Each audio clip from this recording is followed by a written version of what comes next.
Blessings. Happy Wednesday. I don't know if you got my. Is Brother Ben here? Brother Ben.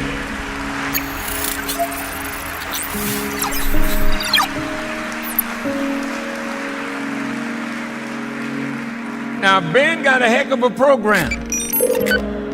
A lot of people listening to Brother Ben. And Ben tells them about the minister. And Ben tells them about the minister.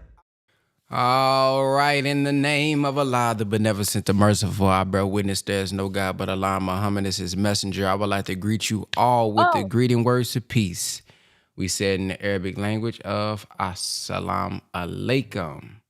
All right, family, we have our great sister Alexis Holifield, who is no longer a guest. She got a room in the back. She got a room in the back on the side over there. And today we're going to be talking about how to budget like a banker. Now, how many of us need help with budgeting? Come on, let's just be real. Press the number 1 in the comment section if you know you need help with budgeting. Oh, the money's coming in. I got a job. I got a business. I'm doing this. I'm doing that. But I need help with budgeting. Whether if it's me hiring somebody to help me budget or me learning how to do it myself, but something has to change with how my money is being moved and managed. So today we're going to learn about how to budget like a banker with Sister Alexis. She is okay, people keep coming off the mic now. So all right, now we're going to get Sister Randisha on y'all now. We trying to keep her calm. Not just playing. But please try to keep yourselves off mute. But yeah, I mean, on mute. But yeah, today we're going to be discussing this. Please, if you have not checked out past power calls with Sister Alexis, please go watch them. They are powerful and it's going to be very important. Basic foundation information that you're going to need before joining BWF, Building Wealthy Families. You guys are already getting value, okay? So for what you're getting for free can set the foundation for what you're really going to learn inside of the program, okay? That's what you're gonna learn. So we not gonna hold no more. We're gonna bring it to the stage. Hopefully she got that lighting together. She got that good lighting from the sun. Over there, it's peeking right there, that 45-degree angle coming through the window. And okay, there we go. See, there it is. So let's go ahead and welcome our sister Alexis, and everybody get your pens and your pads out. Yes, blessings. Happy Wealth Wednesday. Happy Wealth Wednesday, all. Before I get into it, Brother Ben, I'd love to just kind of recap. Okay. Your reading of chapter 4 and chapter 5, kind of how we do, like if there's just like 5 minutes, if there's any questions or any key takeaways before we get into. Okay. So if anybody have anything that you would like to share or ask, we got it right here in front of us. Now, I think one of y'all had a question. I said, just save it for tomorrow. So whoever that was, I forget. Please press the number 5 at this time. Press the number 5. We're going to start with Sister Randisha. I know you pressed 1, so go ahead. Assalamu alaikum, Brother Ben and Sister Alexis. So the question was from Sister Alexis. Sister Alexia, she wanted to know, hold on one second. She wanted to know, she heard a lot of people get denied if they have a criminal record for insurance. Are there any programs that accept persons who have criminal records when they are trying to get life insurance? So that would be more of like a one-on-one question, just because we do have what we call field underwriting. So we can kind of shop it out to see if there's carriers that would accept her for the specific situation that she may have happening. I don't want to say no. All right. Up next, we have Sister Gwen. Hold on. Now, Sister Gwen got a testimony, right? Yes, sir. Okay, we're going to save it for the end. We're gonna save it. Go ahead with your question, though. I have a question about the credit. It says something about if you pay the credit card off early, you're penalized that way too. Is that correct? If you pay the credit card off early, are you penalized? So what she was referring to yesterday, we did read something in, I believe, chapter 5 that I don't know if it said credit, but it did mention. It said, I got it. It said penalties imposed if the borrowers fail to pay fails to timely pay or tender a payment late charge, or if the borrowers decide to pay a portion or the entire principal prior to the due date, prepayment penalty. So I know that it probably depends on the situation. Different lenders have different terms and conditions. So I think that it really just depends. Because some cards, like American Express, you don't get penalized if you pay early, or like your mortgage, you don't get penalized for that. So I would say it definitely depends on the lender more so than that actually being factual. But I can definitely look into it to see. I can reread it just to see what context it was referencing. It's on page 43. Let's see. I got the book right here. Okay, so page 43. Yeah, my page 43 is on promissory notes. So I'll definitely come back to it for sure. Yeah, that's what it was on. It was under promissory notes. Yeah. And then we we can come back to it. Okay. That way I can like get deeper into it. Got it. We got Zoom user. We don't have a name right now. It says Zoom user. Yes, sir. It's Sister Fran. Sister Fran, go ahead. Assalamu alaikum, family. I just want to come on. I know, Brother Ben, you just told Sister Gwen to save her testimonial. This is more of a compliment. I won't be able to stay on the call the whole time, so I wanted to come on here. I've had a few individual calls with Sister Alexis, and I just wanted to give her some praise on the work she's done. She has already brought me to a level of understanding that I truly appreciate. I have worked with multiple people in the past, and the way she breaks it down is just amazing. And I love how she places the spiritual aspect into it as well. So I just wanted to give her praise and let everyone know Alexis has been such an amazing advisor for this financial journey I'm going on to try to change things for myself. And I just appreciate you, Alexis. Thank you. And I appreciate you, Brother Ben, for bringing her on to the table to give us this opportunity. Praise be to Allah. And for those who are not ready, oh, there goes Sister Desiree. For those who are wanting to get this same type of help on a deeper level coming soon, this will be provided. This coaching, this training, she is going to be inside of the platform. Now, y'all know what platform we live, so I ain't gonna tell them yet. That's why I keep trying to tell y'all got exclusive dibs if you inside of the power call. So y'all better stay tuned this weekend. We gonna be revealing something for you. But yes, ma'am, thank you for sharing that, Sister Fran. Up next, do we have any other questions or anything to say? Okay, I don't see any. So let's go back to Sister Gwen. Sister Gwen would like to also share a testimony from already working with Sister Alexis. Go ahead, Sister Gwen. I have claimed Sister Alexis as my other daughter, number one. She is a beautiful soul. She has helped me budget. She has helped me get my finances together. She is, when I forget stuff, she say, go back through your notes, because you know you already wrote it down, and I already have. So I went back through my notes, and I found what I was looking for. Don't be laughing. She is wonderful, wonderful, wonderful. She has hooked me up with a young man that filled out my trust for me. So I got that together as well. So this, like I said, that's my child right there. I claim her. There it is. There it is. For those who are wondering, man, when is it going to be ready? Okay, I got you. Ready? Get ready to get your phones out, okay? Put this number in your phone. Open up your text messages and text this number. Okay, I'm looking at my phone to see if y'all gonna do it too. The number is 833. Y'all ready? 833-276-7174. 833-276-7174. I'm about to put it on the screen. Y'all see it on the screen? No, y'all don't see it on the screen. You should now.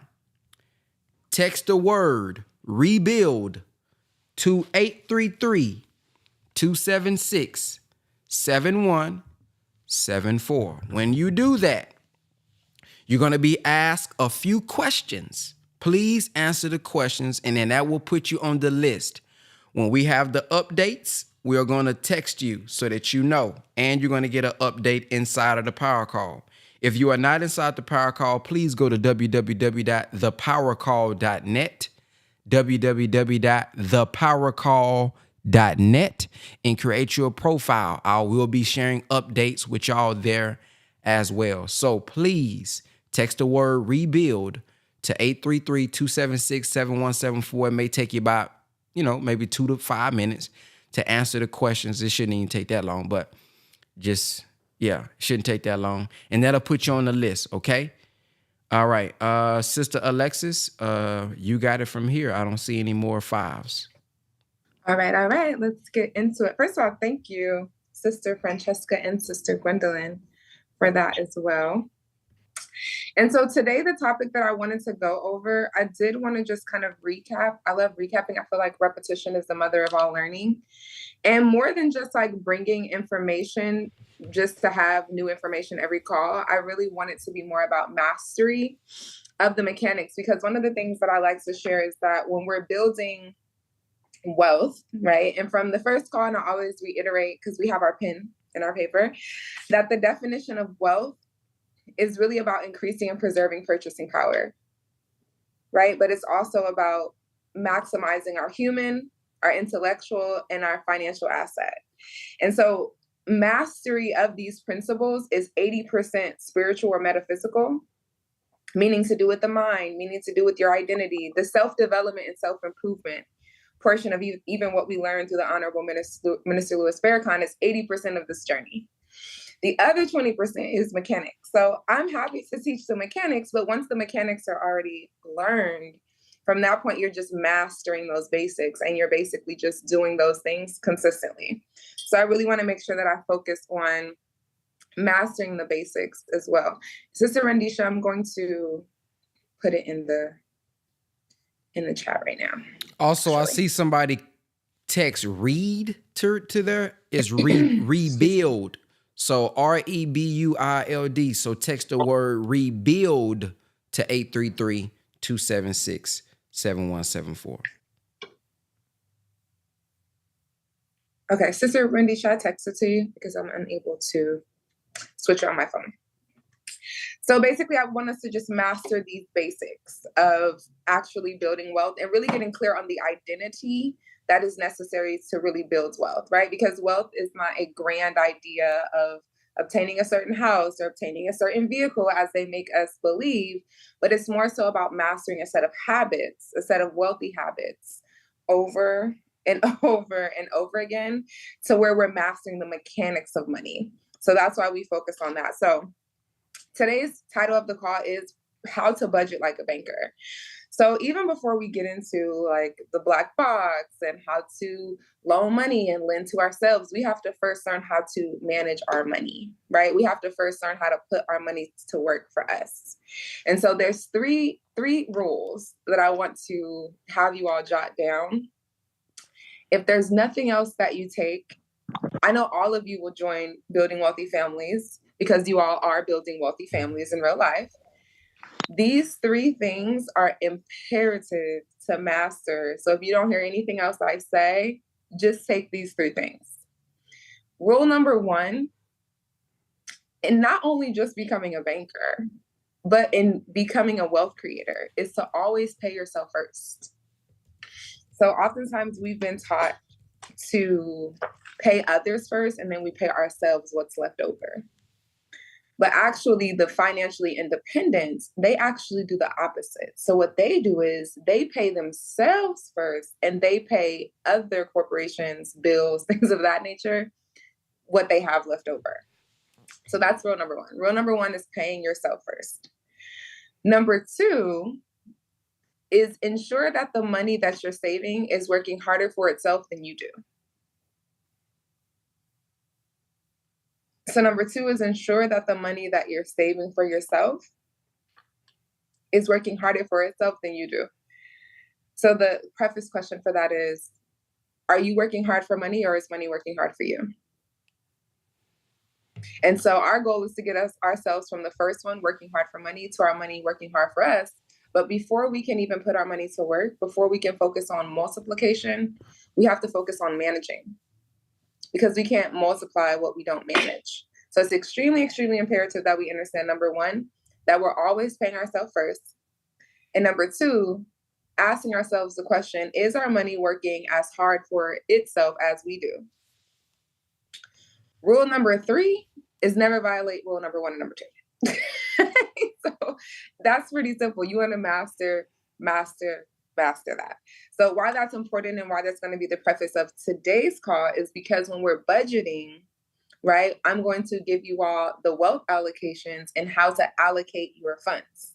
And so one of the allocations consists of paying yourself first, right? And so it's extremely important that we know how much money are we paying ourselves first, that we're going to put in a vehicle that we can ensure is working harder for itself than we're working for it. So those are the first 3 things. Always pay yourself first. Thank you, Sister Randisha. Ensure that the money that you're saving is working harder for itself than you do. And then rule number 3, we never violate number 1 and number 2. So with that, I'm actually going to get into just a quick recap of some of the key takeaways from chapter 4 and chapter 5. And then Sister Alexis, I'm sorry to interrupt you. No, Brother Ben has a question. Yeah. Go ahead. So my question is, when we say pay ourselves first before we pay our other bills, what does that look like in a scenario? Because I heard that when I was first, growing and building. And when you live in check to check, I was like, well, I can pay myself first, but then I won't have enough to pay the bill, which I gotta live, and I gotta live somewhere. So what does that look like? Can you give an example of pay yourself first? Yeah, I'm really glad that you asked that question. So an example is one of the things that we go through with the members when we're doing the full comprehensive financial planning is automating our saving and investing. And even before we can automate our saving and investing, when we're doing our budgeting, when we're budgeting like a banker, because now our dollars are employees, we're identifying exactly how much money is coming in and how much money is going out before we even set these allocations. And so oftentimes when we look at our expenses, we're often able to find at least $500 to $1,000 that we're losing unnecessarily or unknowingly. So normally that's where we're going to pay ourselves first, on the miscellaneous things that we're spending money on that we just weren't really conscious of before, if that makes sense. Now, if the case is, hey, I don't have extra money. I only pay my bills, right? I only focus on just the bare minimum things. Well,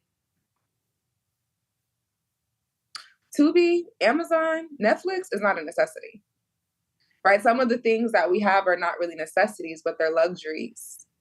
And so we have to ask ourselves, hey, if my bottom line is not in a positive, well, number 1, I need to get with Brother Ben and jump in with him so I can get that positive bottom line going.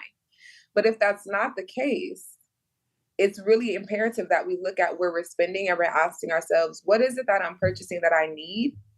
And what is it that I'm purchasing that I want? And if we're realistic with ourselves, most of the things we don't really need them. We just want them because they give us instant gratification. So that's where I would start in saying, paying yourself, what funds to pay yourself out of first from that, essentially. 10% minimum, right? Like if your income, let's say you earn $2,000 a month, 10% of that is only $200. So we have to look into our expenses and figure out where can I either save $200 that I'm losing unnecessarily or unknowingly, or I need to increase my cash flow. I need to learn new skill sets that will make up that difference because it's still a necessity. Does that answer your question, Brother Ben? Yes, ma'am. It was thorough. Yeah. It was thorough. Yes. Are we good? Yep, you're good to go. we had a question, what book? The book is The Banker's Code. Okay, so I'm going to go ahead and share my screen. I'm on my iPad, so bear with me. So that way we can go over these key takeaways.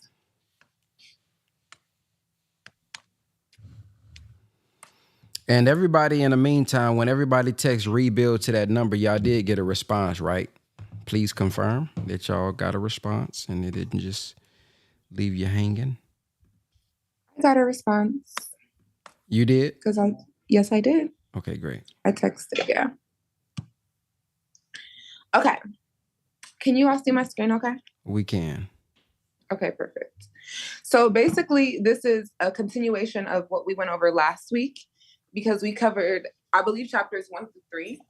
And so this week, we'll be basically going over some of the key takeaways and highlights from chapter 4 and 5, and then pretty much go into a system that we can apply to actually make sure that we are being bankers in our own household before we're thinking about it at any other level. So let's go ahead and go through this. I wanted to cover this again for those who weren't maybe on the call last week on just the Building Wealthy Families acronym and what we're focused on, what I'm focused on specifically when we're referencing building wealthy families. So of course, building is really referring to aligning the systems and strategies that we need to actually build not only money, but also our mind, our family, just our spiritual aspects. Building. Getting 1% better a day keeps the average or a poverty mentality away. The W is for wealthy. In our notes, we covered that wealthy, the definition of wealthy means the increasing and preservation of purchasing power. But I would also like to preface for you that the word wealthy actually stemmed from the two words well off and healthy being put together. And we know that well, maybe we don't know, but well off means that your passive income, right? All of your living expenses are covered through passive income. And healthy, we know what healthy means. So when we bring those things together, what do we need to do to be wealthy? And then lastly, families. Family is something I haven't met another community where individuals call one another family, brother and sister, which is dynamic outside of our community. I want to further emphasize the importance of understanding that family, while we do have blood family, sometimes they may not be on the same paradigm. They may not be on the same mental level you're on just yet. They may not be that legacy builder. They may not have access to this information. So family also still extends beyond biological or legal relationships. And it's really about a collective of individuals who share common goals, values, etc., which is what we have here with building wealthy families. So the first key from becoming the banker on chapter 4, right? So these keys, I did title them Becoming the Banker. The title of chapter 4 is Money, Interest, and Being a Private Lender. And so basically there's a story in here where they talk about Bob and they talk about Carl. And really what they're referencing is the importance of understanding that money is only created through loaning more money, through debt. Does that make sense? So Bob had $1,000 in his world, and you guys read this last week or the week before last. But in essence, it's really just emphasizing the concept of becoming a bank and understanding how private money lending works. Because private lending is essentially, we're learning how the banks work at a large scale, but now we need to learn how we can operate as bankers, as private lenders. And that's really where we will be able to master these mechanics to actually become the bank. So it went over emphasis of shifting from that of a borrower's mindset, which would be Carl, to a lender's mindset, which will be Bob, to take control of one's finances and leveraging the power of banking principles for wealth creation. It talked about the concept of becoming your own bank, essentially through leveraging private money lending and how banks are creating new money with interest, essentially where we would be creating new money with interest. So in real time, an example of that would be you have $10,000 and you say, I want to go out and do private money lending. Well, with that $10,000, you would go to a collateral lender and you would say, hey, I would like to do private lending. I would like to loan this $10,000. That collateral lender will say, okay, well, tell us what the terms are that you would like.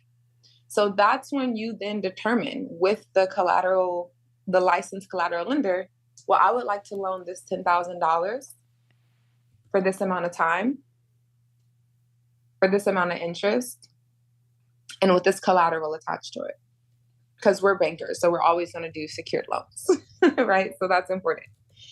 So it goes over that. It also focuses on how to think like a banker and applies those principles to your own financial life.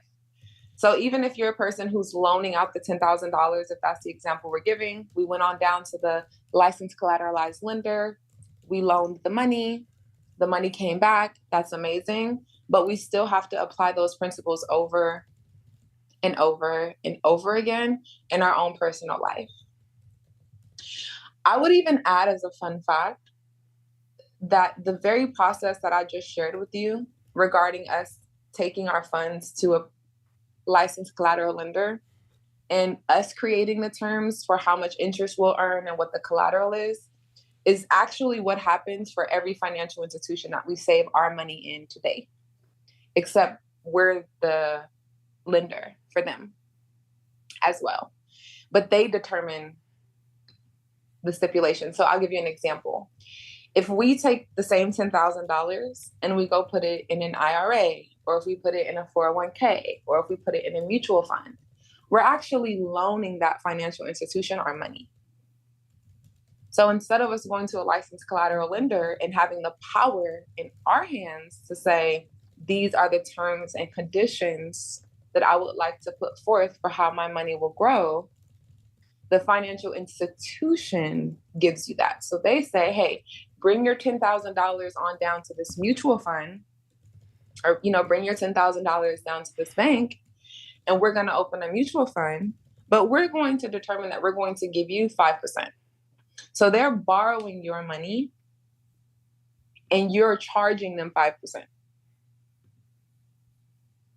Does that make sense? Run it back. You said that. Okay. So who's okay? Just say it one more time. Yep. Starting from which part?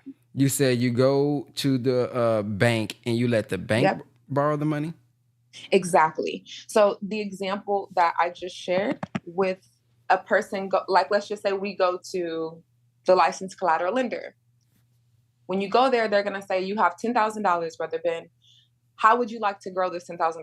What would you like? What are the terms for it? And you say, well, I want it to be attached to a mortgage. I want it back, or, I want it attached to, I want home as a collateral. I want it back in 6 months, and I want 12%. They're going to go and match you with the borrower that maybe needs to do a house flip. They can't wait 30 days for the bank. So yeah, they'll pay 12% to Brother Ben because they need the cash now, but on your terms. Does that make sense? Mm-hmm. Now, on the contrary, the difference is before we had this information, we wouldn't go to a licensed collateral lender and set our terms with the promissory notes, because that's how you're setting your terms with a licensed collateral lender, is you're taking your $10,000 and you're giving them your terms. And in return, they'll give you a promissory note that says, Brother Ben is a lender. He loaned $10,000. He wants 12% back in 6 months with this as collateral. Now that's a promissory note. Boom, done. On the contrary, Brother Ben doesn't know that. Now Brother Ben doesn't know, right? This is before he knew he could do that. Previously, Brother Ben would take that $10,000 and he would say, let me go look online and see where I can grow my money. Like, where do I put my money? And the public financial institutions have ads, obviously, that will lead you towards high yield savings account or a money market account. So now instead of the licensed collateral lender, you go to the bank and you become a consumer all over again. You say, hey, I have this $10,000. I want to store it. They're going to say, okay, there is no promissory note. You don't get to pick your terms. Give us the money and we'll give you 5% a year. And you say, okay. And you walk away. Do you see the difference in the two? Yep. Okay. So that's basically what that means, is how you can apply it in your own personal life. Oh, like just to throw this out to you. We did discuss something yesterday that was very powerful. Brother Javier said basically the pawn shops in our neighborhood has become the bank. They lend to whatever we have as an asset. They have a certain LTV. I'm getting good. They got a certain LTV by 25% to 30%. And then also on top of that. You got to break it down, Brother Ben, for the people in the back. They may not know what LTV is. So loan to value. So based on, let's say, for example, you got a TV that's worth $100. They may only give you $200. I'm sorry, they may only give you $20, which is 20% LTV, loan to value. So they'll only give you 20, 30% and charge you interest. So if you default on that loan, then they can resell that TV at a much higher price. And when we looked at that, we said, wow, they pretty much have became the bankers, asset lenders in our community. Exactly. I love that you said asset lending. So think of cash flow lending when we think of the bank. When we're consumers, we're lending our cash flow. But what do you mean by that? Well, it goes back to the video that we went over where we explained that the moment you get a direct deposit, you're loaning your money to the bank. How do we know? Because they're paying you for it, hopefully. Like, that's the goal. The goal is, yes, my money is being stored. I have clients who do mutual funds, who have IRAs. You are just loaning that financial carrier your money. You are just loaning it to them. You're saying, hey, I'm going to loan you this money in return for this rate of return. I'm going to loan you this money in the return of this guarantee rate as a mutual fund. Does that make sense? Nope. Can you do it again? Okay, absolutely. So we have $10,000, right?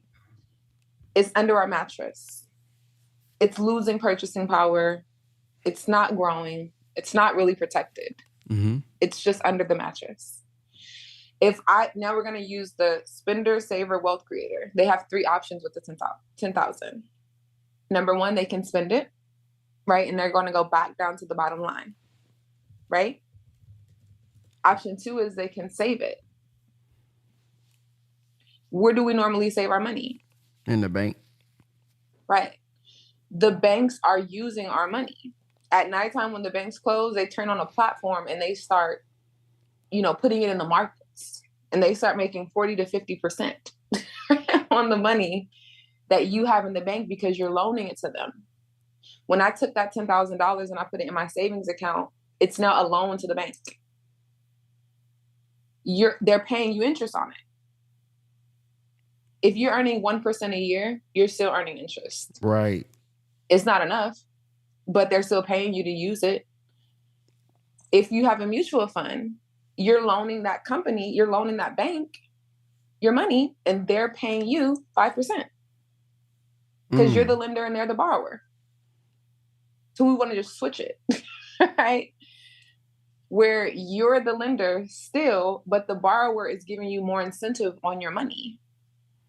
It's the same thing why we use life insurance. Well, you still have to save the money anyway, or you're supposed to. It's Babylonian law that we save at least 10%, right?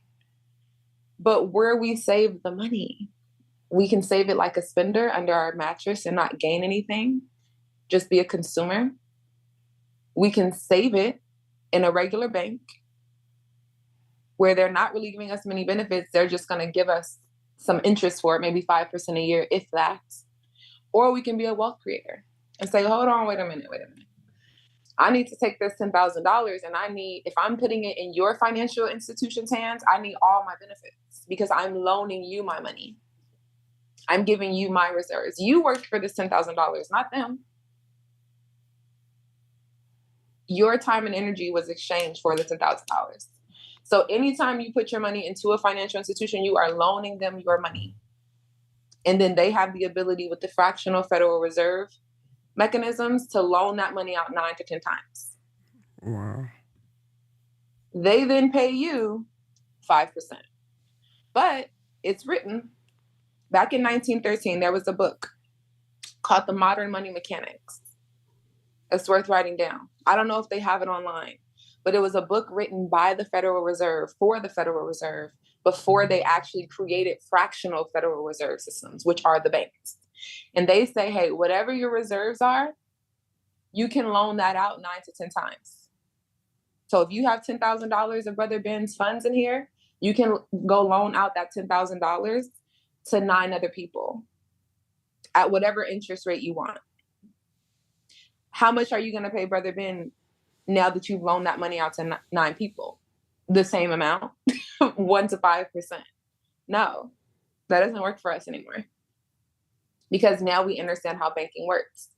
Does that make sense? Yep. Exactly. So when we're talking about how to become the bank in insurance, it's not that there's anything special about insurance. I mean, there is something special about it. It gives you an instant estate for your next generation, which could be yourself, especially if you're using it for living benefits.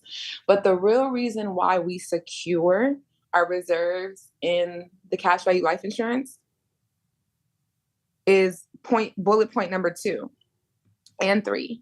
Number 2, we're learning how to think like a banker and apply those principles to our own financial life. Well, how can I apply the principle that I can use my reserves to borrow against, like the bank is doing with my money? How can I do that? That's a good question. Well, let's go see where we can save money and borrow against it. That's the first step, right? Is we have to be able to leverage other people's money to loan it out. Well, technically, when I use cash value life insurance, the reserves that I'm building up through my cash value that I'm putting in there, the insurance carrier will loan me money against that, just like the pawn shop, right? They're going to say, hey, Brother Ben has $10,000 here. We're going to keep his money growing and give it to him, loan it to him, and he can go loan it out again. He can go do whatever he wants to do with it. And that's how banking works at a familial or basic level for people, right? Because obviously all the banking things we can't necessarily do because we're not banks. But there are the key principles that we can apply, if that makes sense. Even exploring the power of compounding interest and how it works for you when you become the lender, which is bullet point number 3. Why is that important? If I'm going back to the spender and the saver and the $10,000, if I have $10,000 and I spend it, how much money do I have?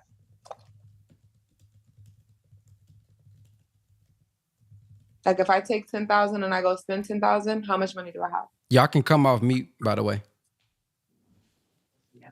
$0. Exactly. Exactly. We would have $0. We would have $0. But if we operate as a saver and we actually save the $10,000 in a vehicle that's earning more interest and we spend the money, we still end up back at 0. The third option is a wealth creator, right? This is kind of going back to chapter 3, because chapter 3 says pick a team first. We have to first understand, and that's why I'm going to go even deeper inside of building wealthy families on really drilling in, because these are concepts that have to be drilled in, because we haven't fully been exposed to them intentionally by our public school system. But as a banker is the only way that we're going to consider, where can I save my $10,000 and use it and not be back at 0? And cash value life insurance is one of the only vehicles that you can do that, because you can borrow against your own collateral, which is your cash. Does that make sense? Yes. I'm gonna pause where I'm at to make sure there's not questions before we jump into. We'll be done with these key points in about 4 minutes, and then I'll jump right into the budgeting. And press the number 5 if you have a question. And please remember, from now on the power call, if there's a word, something that's stated, a concept that's stated that you do not understand, please press the number 5 or the number 1 so that we can explain it for you so you're not being left behind. All right. Let me see here. We got Sister Gwen. On the cash value life insurance policy, we can borrow against it, but how often can we borrow against it? And if we do borrow against it, what would you suggest would be a good thing to do with it depending on how much you borrow?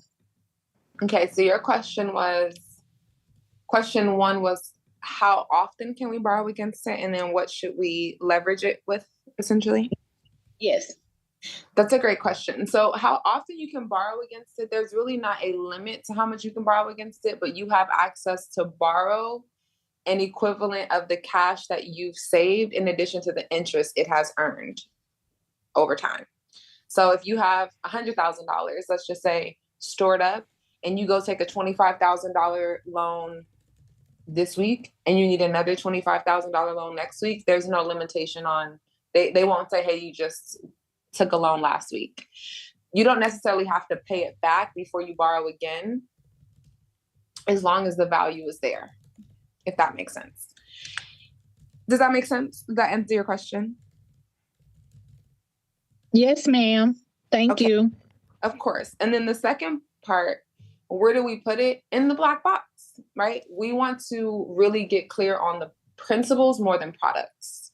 So that's why we always focus on the principles of prudence and looking at, we went over this on, I think it was like the second or third call, but focusing on what the annual rate of return is for what it is we're considering putting our money into, right? So whatever it is, if it's real estate, if it's digital real estate, if it's investing, if it's trading, if it's promissory notes, the question is, what is the annual rate of return that my money will be earning? Is it outpacing inflation, et cetera, right? Just the annual rate of return, because compounding interest, right? Number 3, exploring the power of compounding interest, we have to make sure we're doubling our way to wealth. So we need to see, okay, based on the annual rate of return that I'm earning with this investment that I may do, how soon is it going to take for this bad boy to double? Because I want to pay myself back. So I need to know how much I'm earning on this investment. The second thing you'd ask yourself is how that investment is allocated. Meaning, is it going to get a fixed annual rate of return, like a mutual fund? Is there a variable rate of return? Meaning the rate of return varies. We have complete potential on the upside, but no protection on the downside. A stock is an example. It can go up or it can go down. There's no floor. And then the third is indexed. Does the place where I'm putting my money, does it outpace inflation? And how is it being invested? Am I getting a fixed rate of return? Is my rate of return varying? Or is it indexed, meaning I'm protected from any loss? So those are some of the questions. I know that was a little bit layered, but those are the principles of prudence that we're going to go over again individually as well. So that way you can answer that question every day, every month, every year. When any investment opportunity comes across our desk, we can say, okay, does this investment opportunity match these principles of prudence or not? If not, we're not moving forward with it. If it does, then you would.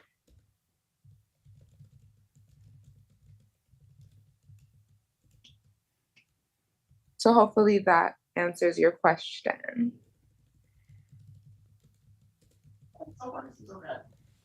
All right. Are there any other questions before we? Up next, we got Sister Dawn. Okay.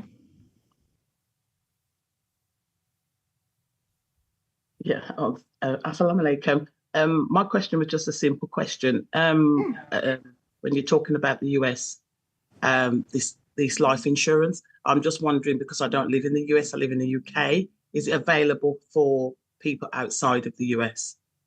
That's a great question. So I know that for certain, Mexico, Canada definitely has them. I know the UK has life insurance, but we can definitely look into seeing if they have cash value life insurance structured the same way as they do in the US. That's a great question. Thank you. What part of the UK are you in? The second city to London. So you got London, then Birmingham. I live in Birmingham. Okay. I will definitely, Brother Ben or Sister Randisha, if there's a way to follow up or somewhere I can send the answer once I find out, that would be great. That way I can answer that question for her. All right. And then we got Chester up next. Okay. Yes, good morning. I was questioning on once that policy is set up and you withdraw from that account, is it wise to loan that money out on interest? And if so, is there like a taxation attached to it? That's a great question. So that's rule number 1 of banking. If we can loan it with the proper, if we can investigate before we invest or with the proper, precautions, I would say yes. like meaning it's collateralized, you're working with a licensed collateral lender, you've done your due diligence, I would say yes. And then to the taxation question, anytime we loan ourselves money from our policy, it's always going to be tax-free. Okay, awesome. Thank you for that. Yes, sir. And I just wanted to circle back. Was it Sister Dawn, Brother Ben? Yes, from UK. They do have indexed universal life insurance, cash value life insurance in the UK. Wonderful. Yes, yes. All right, Sister Crystal.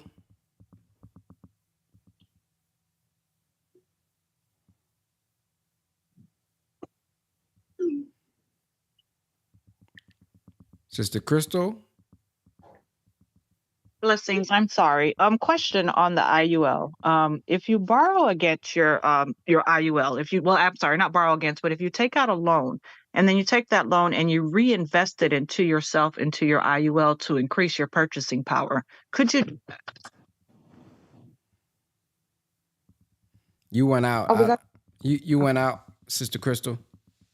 I'm sorry. I apologize. Is this better? Yes, ma'am. Yes. Okay.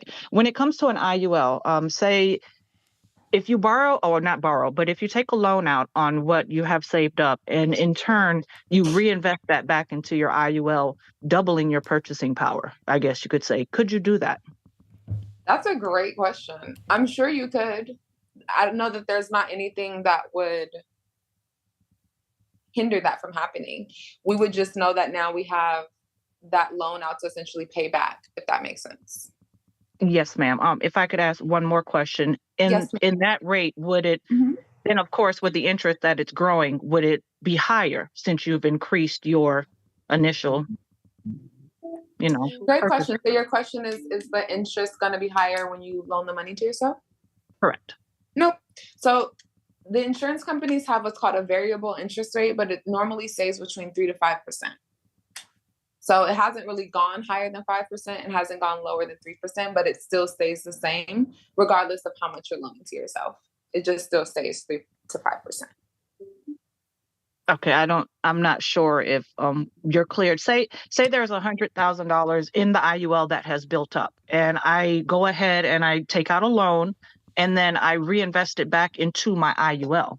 And now with that specific amount, now it's growing that base money. Now there's $150,000 in there.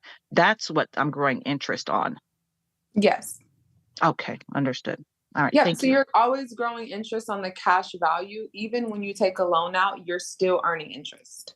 And that's where it's powerful. Like you said, if I have 100,000 and I loan myself 50,000, well, that 100,000 still stays intact and you're still earning uninterrupted compounding interest on there. Now, let's say you put the 50,000 back in. Okay, well, now you have 150,000 that's earning uninterrupted compound interest. The interest rate in which they're going to loan it still stays the same.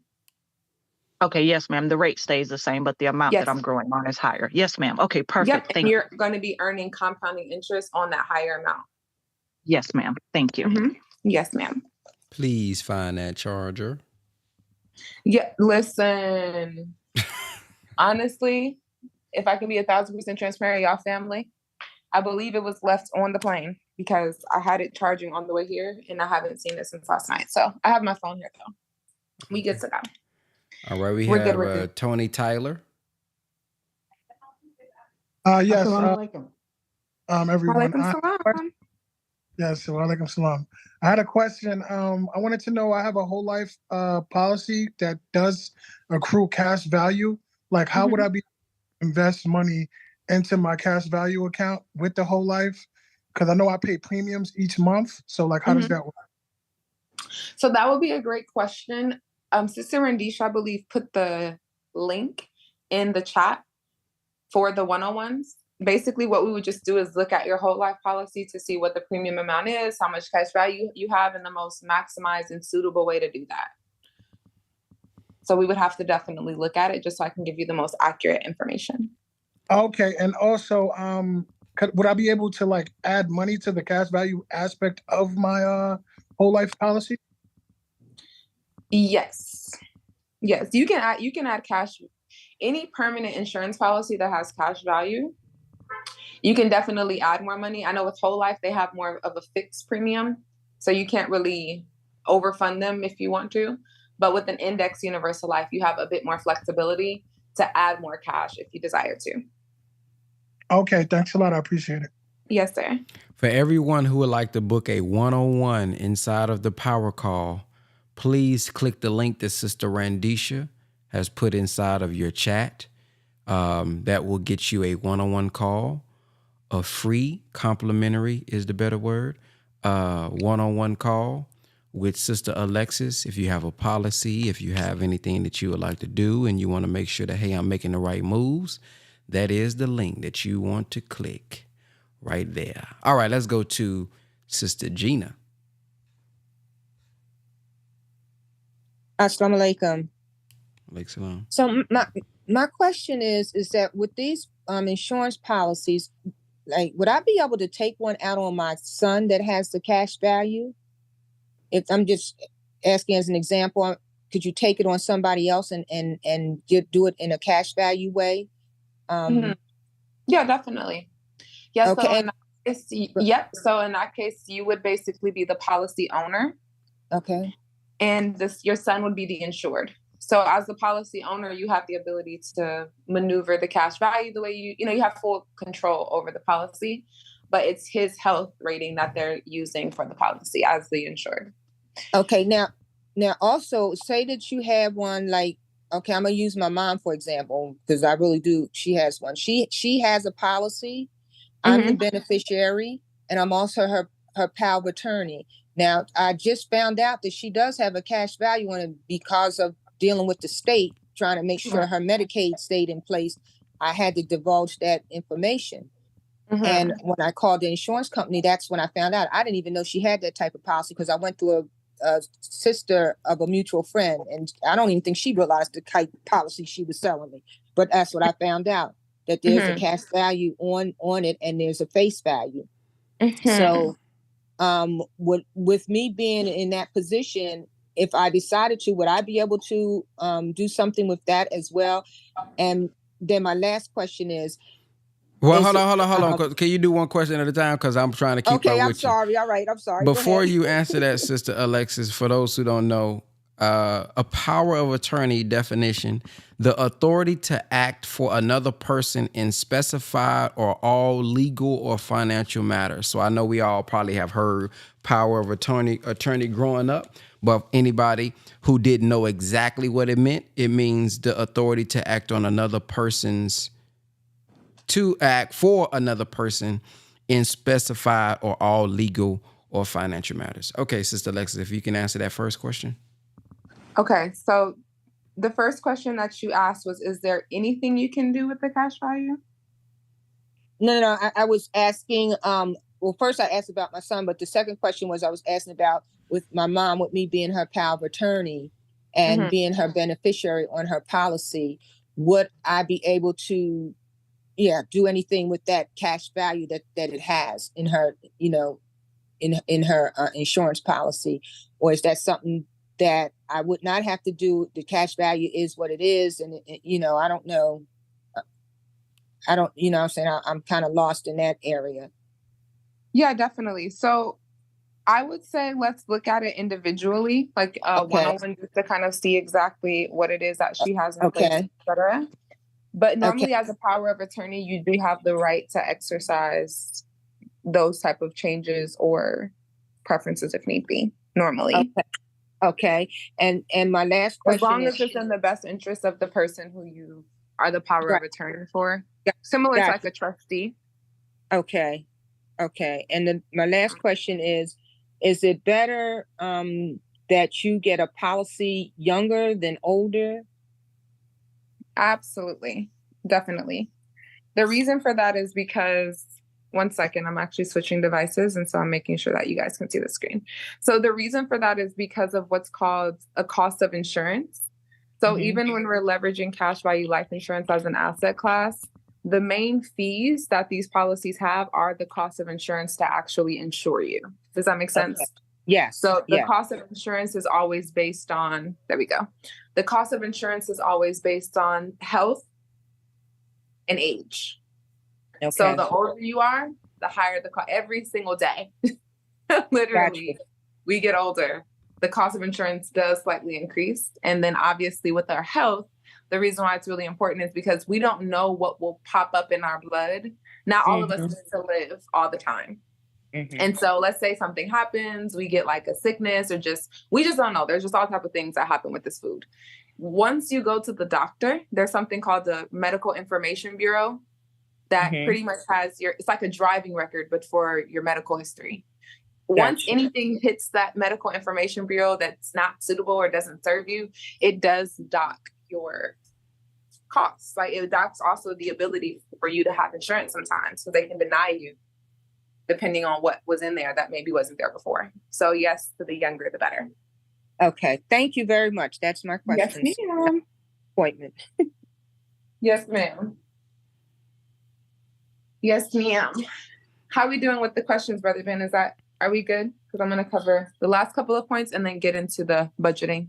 Last question is from Sister Rochelle. Go ahead.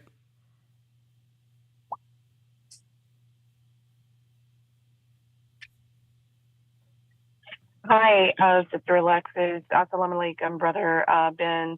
I was just trying to determine whether or not it is even advantageous to invest in a life insurance policy because I've better yield if you put the money in an annuity or something else that is different than, say, whole life insurance, where most often the return on that investment, say people pay into a whole life policy maybe 30 years, and they sometimes barely get enough just for a burial.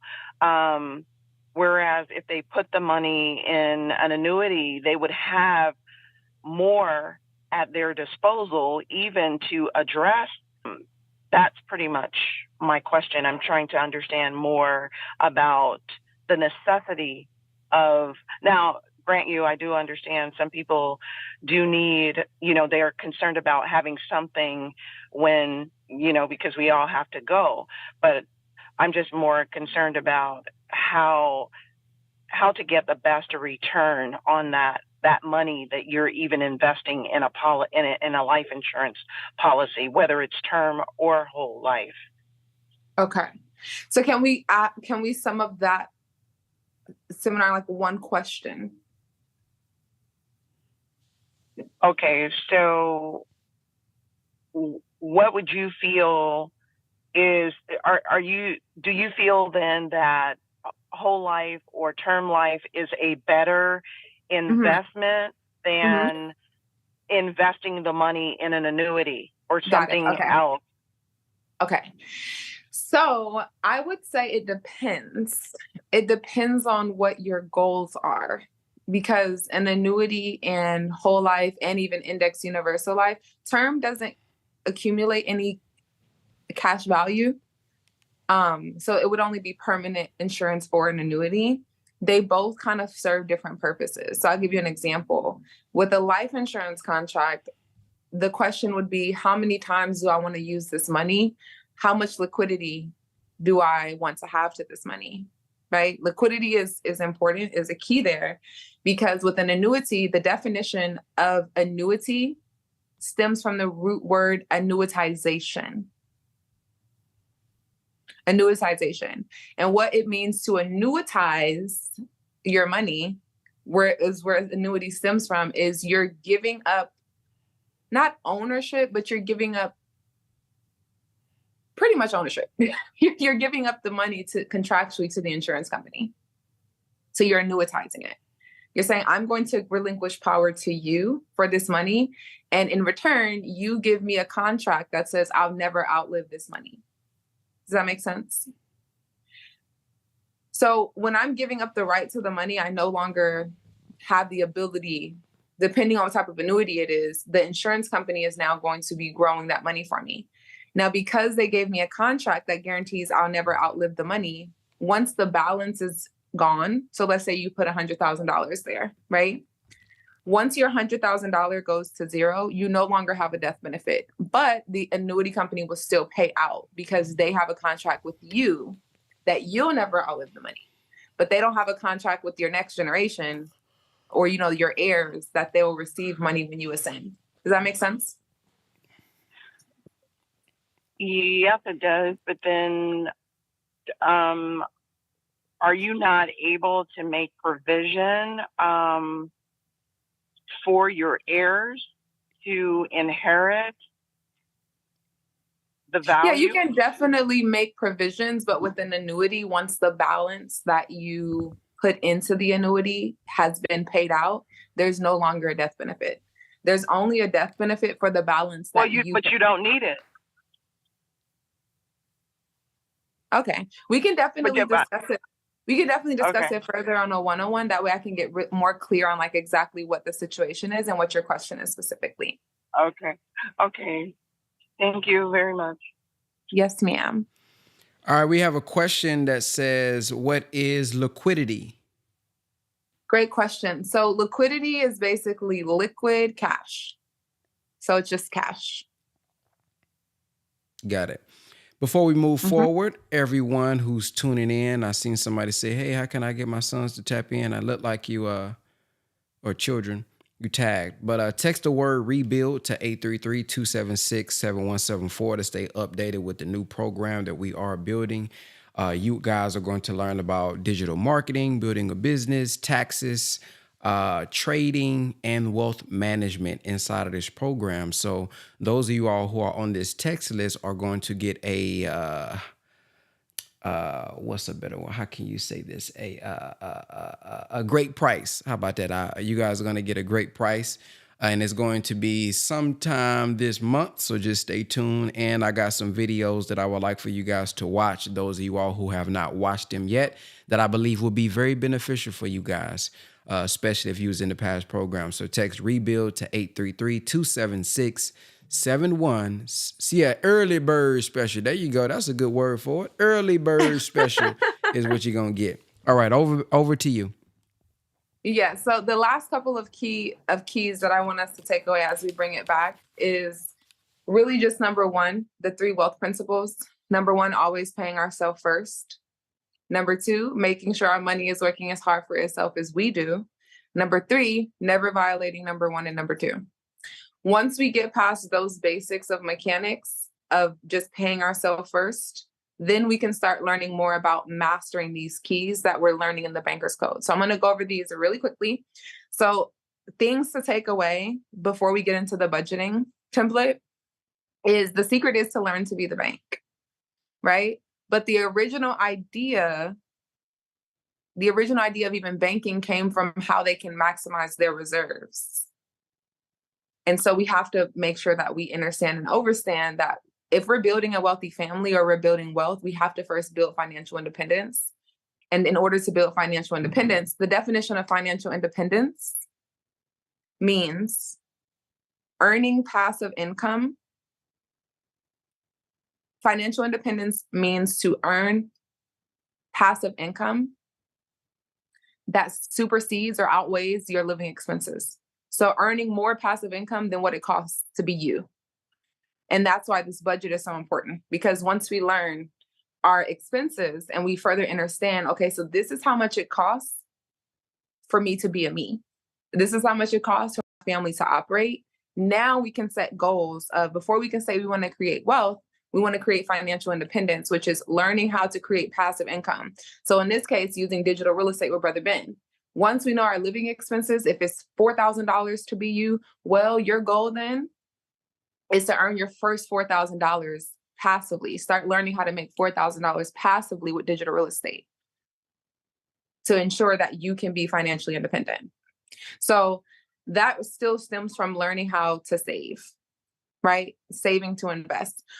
Also, the fact that investors and bankers are playing 2 different sets of rules, but the banker wrote the rules for both games. Whom do we think the rules favor? We know that the rules favor the banks. So we want to keep that in mind as we're doing our operating, when we're thinking about where we're going to put the money that we're saving. right? And then it also touched on to the proof, because the average person is playing in this game and they don't even know it exists. And like we talked about before, Brother Ben said a 0.10% chance of someone winning a game, the game of wealth, because wealth is a game. And we also are going over that in building wealthy families as well. What does it mean to play in the game of wealth? How do I play and how do I win? But if we don't know we're playing, we can't win. And unfortunately, the reward for the game that we're losing is money, because we're losing money unnecessarily and unknowingly. We're approaching retirement age, or we're approaching an age where we should have passive income and not have to trade time for money. But because we didn't know that there was a game being played, we didn't know how important it was to apply those first 3 rules that I shared. Does that make sense? So the last key is really a basic look at how the banks work. And again, some of these we went over on our last Wealth Wednesday, but these are just keys and points that we want to reiterate to keep them in the forefront of our mind. So we've been conditioned to deposit our money into banks, because as we're going to go over the budget, and if hopefully we can get to the allocations today, but for sure the budget, we want to know where to save the money. Okay, Sister Alexis, okay, Brother Ben, I'm saving 10 to 20% now. I'm paying myself first. Now, where do I put the money that I'm paying myself first? Well, we've been conditioned to deposit our money into banks, savings accounts, etc., because we've been trained a certain way. But I want to challenge us to not just be consumers of bank products, because those are still products. The same way we talked about consumers, producers, and bankers, the banks have products that they sell to consumers, where consumers get the lower end of the stick. And we want you to get the higher end of the stick. So those are some of the key takeaways. And then there was also a summary as well. And basically summed up, chapter 4 and chapter 5 was on the importance of adopting. Chapter 4 is on the importance of adopting the mindset that's necessary for your personal finances. And so even before we can apply anything to our personal finances, we first have to get a handle on them, which is why we're doing the budgeting today, or just a template of it, just kind of going over it. And some of those key insights when we're managing our personal finances are, of course, leveraging compounding interest, prioritizing liquidity. So prioritizing the ability to access our liquid cash for financial stability, and understanding how to leverage assets effectively. Leverage means I got a question. Go ahead. When you say liquid cash, what's the other type of cash? Great question. So there would be, I would have to find out exactly what the definition of the opposite would be, but I can definitely give you an example.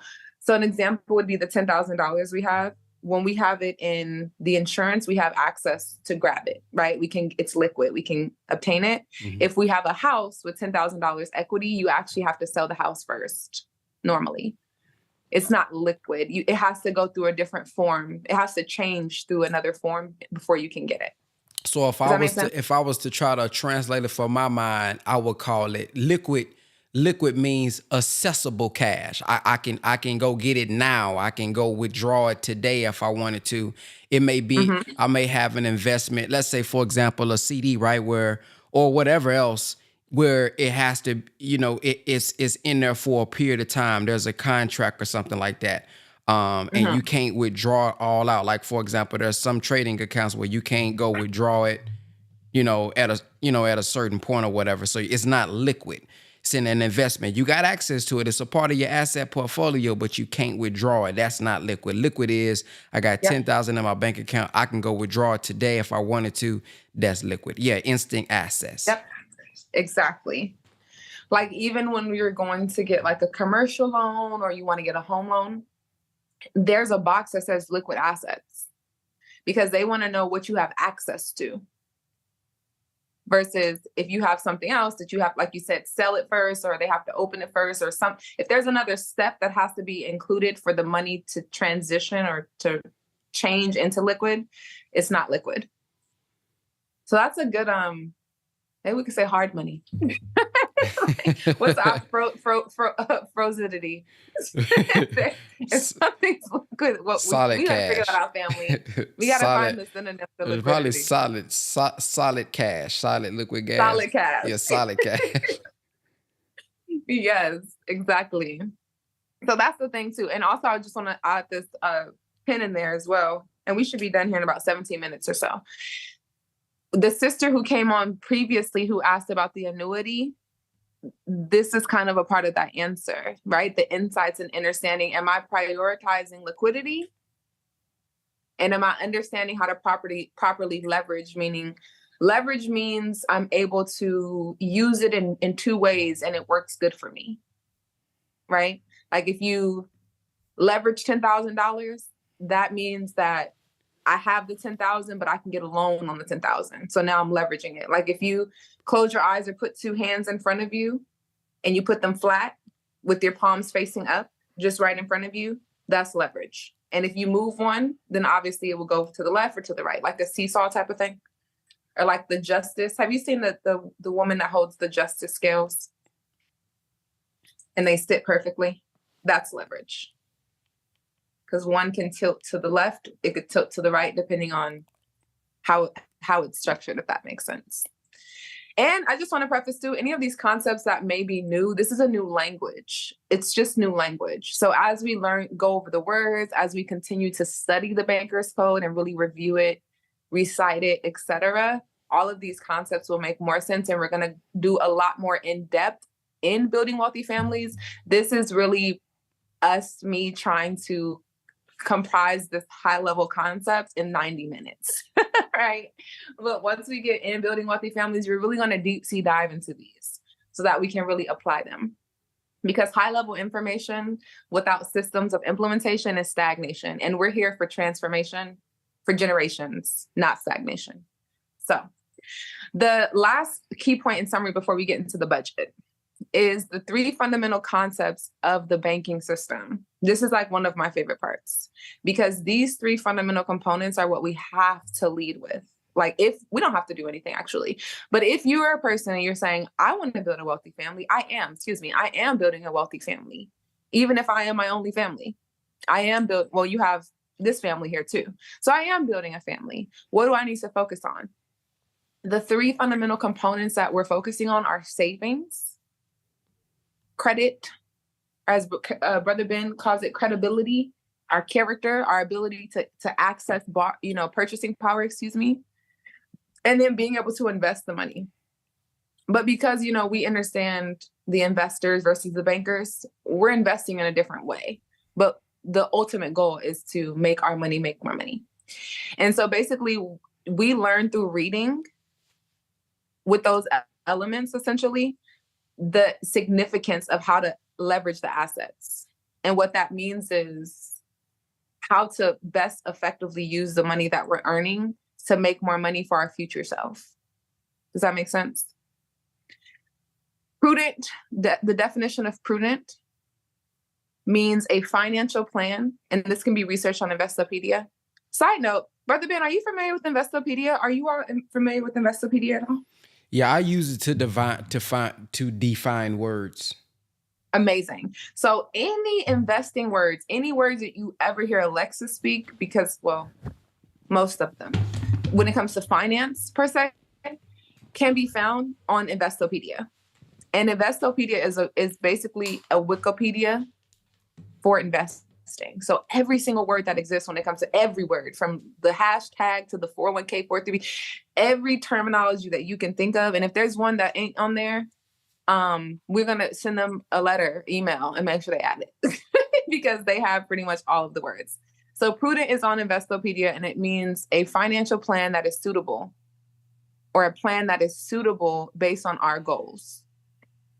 So prudent credit utilization means you're utilizing your credit for what your goals are for wealth building. Does that make sense? So those are pretty much the summaries and things. I'm going to sum up there and then leave it open for a couple of seconds if we have any questions before we move on to the budgeting portion. If there's any questions on anything we covered before we go on. Yes, we have Sister Lisa. Yes, sir.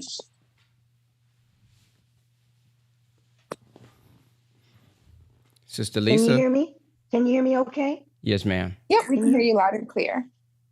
Okay, I have two quick questions. Number one, I've heard of insurance policies that said you don't have to worry about getting your health checked, but you can still get insurance. Are those good? What do you think about those?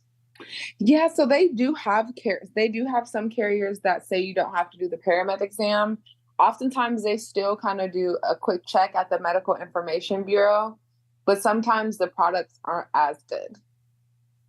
They're suitable, but if you're trying to maximize your cash value, there are some carriers that require that give us the ability to do that at a more aggressive rate, if that makes sense. Yes. And also the Medical Information Bureau, do you know if they take the medicines? Like, I went to the doctor recently and there was medicines on there. And I said, I don't take that medicine anymore. And they say, oh, well, it doesn't matter. It's just that it was once, you were prescribed this medicine. So the pharmacy had put out all this medicine that I don't take. And it was just like, I don't know if I can ask the pharmacy to take it away because I don't take it anymore. But does the pharmacy send my medicine to the Medical Information Bureau? So they will definitely see any medication that you take. However, oftentimes, if you're just clear on what the medication was for and what you're doing now to be proactive with whatever you were taking the medication for and not reactive, like we have personal contacts with the insurance carrier, so sometimes they will make exceptions. They say, yeah, with the sister, she did take that medication at this time. It was for this reason, but here are the measures she's been taking to ensure that that's not occurring anymore or that she doesn't need the medication anymore. Okay, so basically, I used to think that they would get the information, let's say the Medical Information Bureau, by when you take your papers to the doctor. But you're saying that the pharmacy can put all that information in? Absolutely. To the Medical Information Bureau? And yeah, so is there a way I can ask them to take it out if I'm not taking it anymore? Or would they be able to delete it from the Medical Information Bureau? Does it automatically go in once the pharmacy? It's kind of like a driving record. Wow. Where they just basically and that's kind of where I was going back with the previous sister about the younger the better, because sometimes we prescribe things for depression or for things that we may not even be actually using, but they prescribed it still in that record, and we would have to rectify that.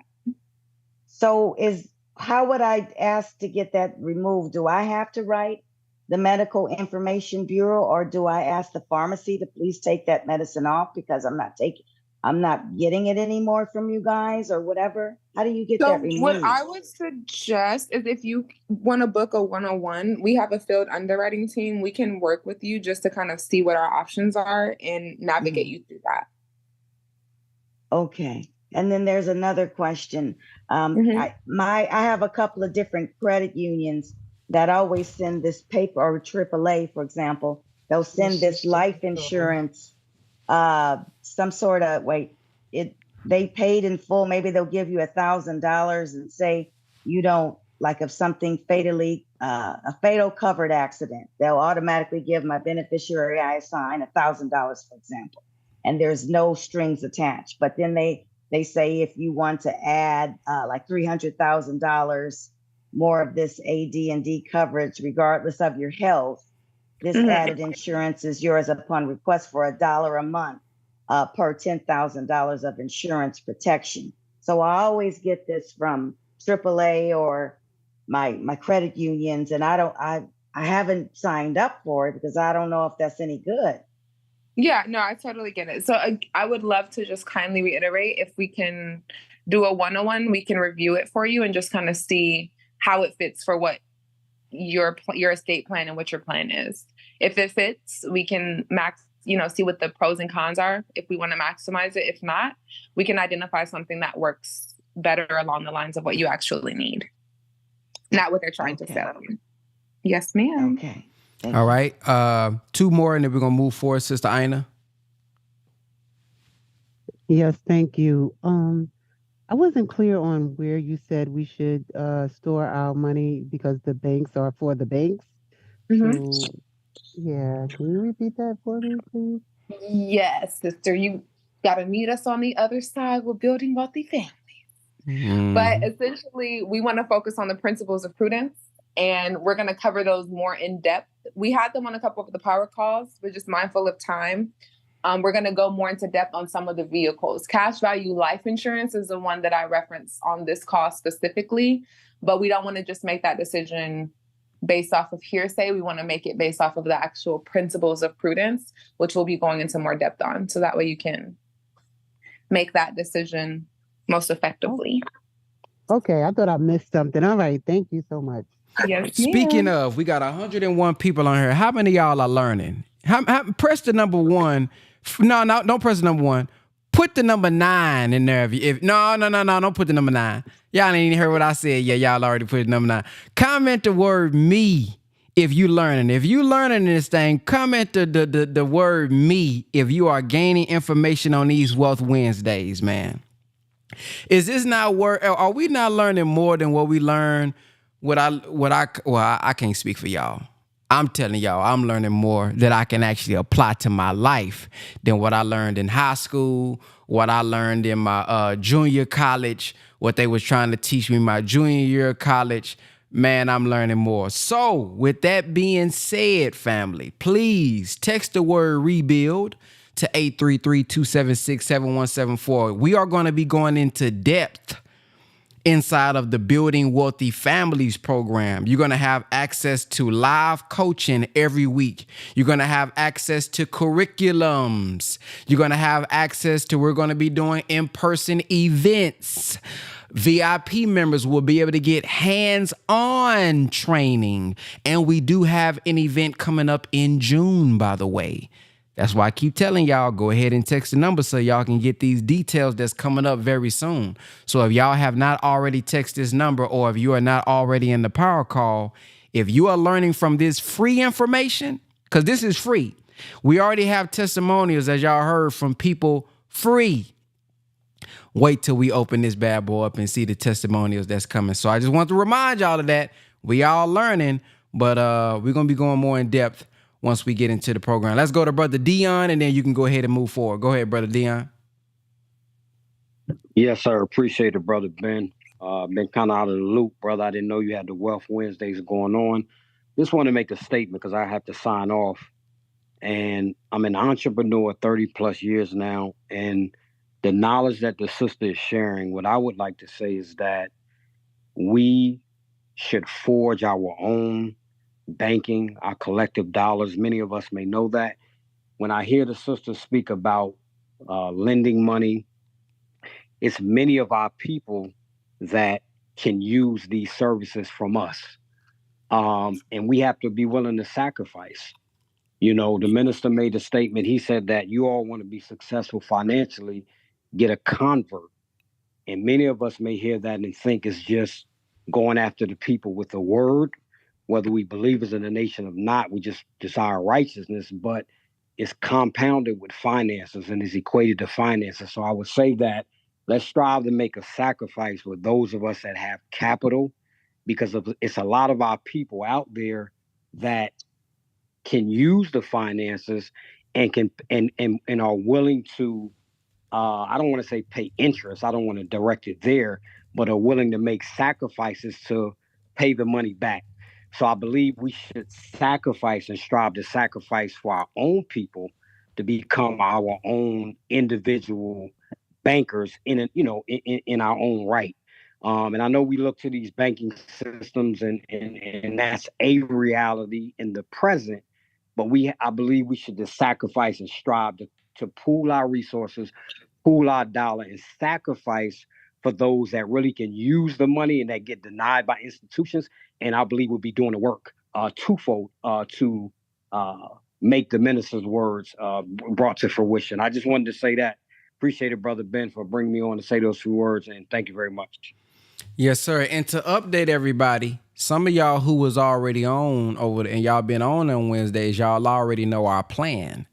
That is a part of our plan. Now, it will not be accessible, obviously, to everybody because everybody needs to be educated. But there will be a level, and you guys will learn about this a little bit later when you get into the program. There will be a level where Once you complete the tiers, you will be invited to be a part of that group, if you will, where we can create our own bank type of system properly, the right way, with the right structure and things of that nature. That's why I won't be open, obviously, to everybody. There's some things that you're going to have to go through, pass, make sure you understand before you even invite it in, so we can keep things, running smooth. But that is one of our ultimate goals, to be able to be that for our people, and we can do it together by pooling our resources inside of the power call.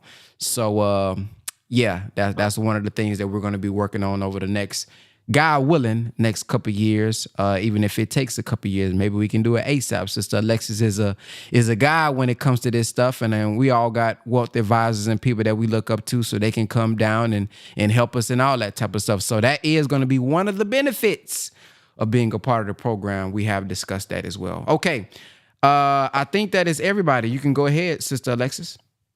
All right. I don't want to rush through it, but I definitely want to get through this last 8% of my iPad's charge before I get this charger.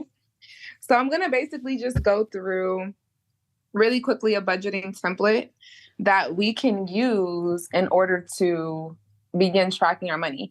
Actually, I'm going to switch it up a little bit. I'm actually going to go through the wealth allocations. The budgeting template actually is sent out to every member on the second call that we have. So versus, going over the information that will be sent out, I want to go over the allocations, because I feel like that's a little bit more prevalent for us to actually paying ourselves first and things of that nature. So I'm going to go ahead and share my screen. And then Brother Ben, let me know if you can see the screen, please.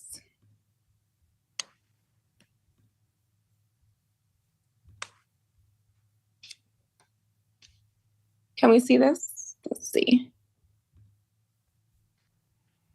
Yeah. Can you see that okay? Yes. Okay, amazing. So basically, this is what we call, technically, this form here, let me show it to you all, is what we call the banker's budgeting template. It looks like it's a little delayed. The banker's budgeting template, right? So this template, again, is something that all of the members are sent out on after our second call for them to begin tracking their money, right? As a banker, we are employers. So even if you have an employer and you say, oh, I'm an employee, you're an employer. You're either employing your dollars or deploying them.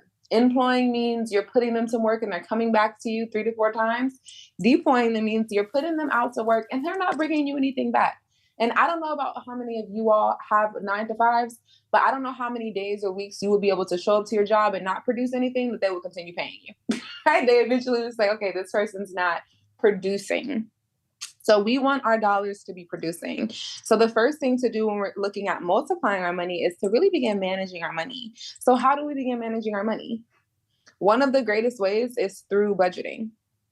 And so it's not overwhelming. It's very simple. On this sheet that you all will receive on our second call, or those of you who already have gone through the process, have received this, you're basically just typing the numbers in. This sheet that I put together for you all, it calculates everything for you.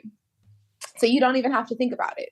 All you have to do is put in the income. You can also change the category. So if you have 3 streams of gross income, then you just put gross income 1 through 3. You're going to add what you normally are budgeting for, what you think you earn versus what you actually earn, especially for entrepreneurs. If we're an entrepreneur and we have a goal set for $10,000 a month, then the budget is we're looking to earn $10,000 a month. But we also want to add what we actually earn as well. It's going to calculate those things for you. If you have tithes or your alms tax, right? You want to put that in there. You can change tithing to that. Your wealth mastery account, that is number 15, category 15. That is where we pay ourselves first, right? And if you've gone through or going to be going through the full comprehensive financial planning, we go over exactly how much you should be paying yourself at what age. We go over how much you should have set aside by what age. So you'll know exactly based on your age range how much of your salary you should be paying yourself in your wealth mastery account. You're going to go through your big bills, right? What does it cost to be you? You're going to put in all of your expenses. what your budget is and then what you actually paid. And this is something that we want to do for at least 30, 60 to 90 days or go back. So in trading, we call it back testing. So we can back test, meaning we can go through our expenses. It can be tedious if you do it on your own, but you can make it fun. You want to go through your expenses for the last 30, 60, 90 days. Where has my dollars been being employed? I need to know where they've been working, because they're working for another institution if it's not for you, right? So we want to make sure we have that. Debt is extremely important. Why? Because we need to have a debt repayment plan in place. So we need to know, how much are we paying towards our debts? Or as Brother Ben said, how much money are we paying for money? If we're borrowing money or if we have loans or we're servicing our loan, it's extremely important that we have this at a glance. Just how businesses have cash flow statements, we should have personal cash flow statements as well. Then, of course, it goes through the small bills. You can also change your month and your year. When you receive it via email, when you go through the full comprehensive financial planning, it is able to be saved. You can type in your family name, you can change it up, you can copy it, you can use it every month, you can use it every week, you can repurpose it, whatever you want to do with it, you can edit it however if it's best for you, but you still want to make sure we're adding in these things. Then we have our daily living and our savings. Basically, at the end of this worksheet, at the end of this budgeting sheet, the reason why it says make it zero is because the whole idea is that we have a saving and spending plan in place that employs all of our dollars. Even if some of it's for our living expenses, some of it's going to be for our wealth mastery account, some of it is for leisure, some of it is for our alms tax, some of it is going to be for these things that we need or whatever the case may be. But at the end of every month, we want to make sure that our budget is zero, meaning there is no money that is not being put to work harder for itself than I'm working for it. The second thing I'm looking for when I'm looking at this is, am I losing money? Am I robbing my future self? Because I just want to add this preface before we get into the allocations, and we'll be done in about 5 minutes. Any money that we say to ourselves we cannot save today, we are robbing from our future self. So we want to look at this and ask ourselves, if I'm saying I cannot save or pay myself first, who am I paying first then? If it's not my future self, that means I'm paying somebody else's family, because all corporations are normally owned by families. And even if they're not blood, it's a group of people who have common values and goals that have come together to form a corporation that create the same companies that you pay your bills to. So we want to make sure that we're looking at those 3 wealth principles, always paying ourselves first, always making sure that our money is working as hard for us as we're working for it. And number 3, never violating those rules starts right here on this sheet. Because in order for us to have a point of destination, we have to have a point of origination. So if I'm saying I want to be wealthy, I want to be financially independent. Well, if you were driving your car and you were unable to find the location that you're going to, and you're on the phone with somebody and you say, hey, how do I get to this location? The first question they're going to ask you is, where are you?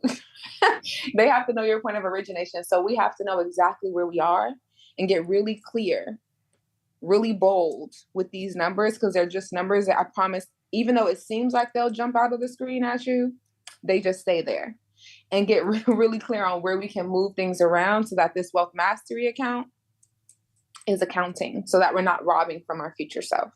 So that's pretty much just Banker's budgeting template. Like I said, this is sent in after the second call that we have together. I do give this to everyone in the form of a nice email that goes through exactly what it is, how to use it. And then it also has some other principles of prudence in that email as well. So I won't spend too much time on this portion. But what I do want to spend some time on this last 5 minutes as we wrap up are the wealth allocations. This is very, very, very, very, very, very, very, very, very important. So fun fact, when I first began my journey of wealth building, when I first made that decision, I was 17 years young. Wow, that was over 10 years ago. Oh my goodness. And I went to a seminar called Secrets of the Millionaire Mind. There's a book by T. Harv Eker. It's called Secrets of the Millionaire Mind. And they went over these allocations. And I have used them since then. And then I tested them for myself I then Googled what the wealth allocations were. I could not find anything that was quite the same. So all praise be to Allah. I now sit amongst individuals who are at certain levels. I'm not the smartest person or the wealthiest person in the rooms that I'm in. So I started asking them, how do you all obtain wealth and maintain it? Because there are has-beens now. We don't want to have 5-year cycles of success and then be back at the bottom line again. We don't want to be a banker for 3 years or 5 years and be back at the bottom line. So what are the mechanics of money that we need to implement? That 20%, I said that 80% was spiritual or metaphysical, right? It's very scientific. It's very neuroscience based on breaking the habit of being your old self.